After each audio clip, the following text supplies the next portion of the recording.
Kape tayo.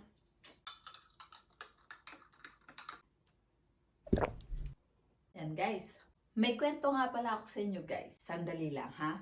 Ito na nga guys, yung nagkukwento ko sa inyo, no?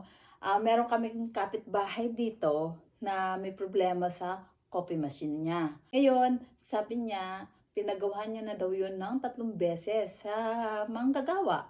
Siyempre, pagka nagpagawa siya, nagbabayad siya. Laging sira. So, siyempre, mahal ang bayad dito. Alam niya na yung asawa ko ay electrician. Tinanong niya yung asawa ko kung pwede niyang gawin yung kanyang coffee machine. So, sabi ng asawa ko, sige kanya, dali mo dito sa amin. Dinala niya dito. Nagawa ng asawa ko, binigay niya. Sinauli niya doon sa may-ari.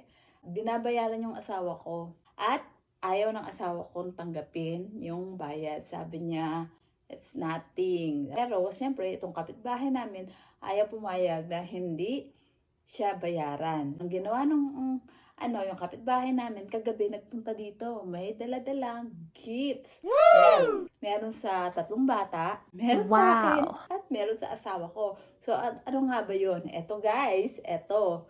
Pakita ko. Eto yung sa mga bata.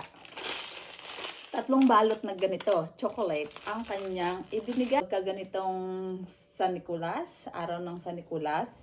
Ay, nako, mga bata, sobrang daming gifts, tsaka mga chocolates. Ay, nako, hindi na nila alam kung saan ilalagay yung chocolate. Tapos, ito rin, ito yung binigay sa akin ng aming kapitbahay. O, di ba?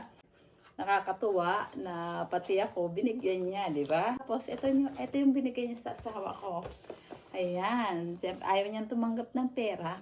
Kaya yan, binigyan niya na lang kami ng gift. Ito daw ay Portuguese kasi siya. Ayan, kaya binili niya ang alak.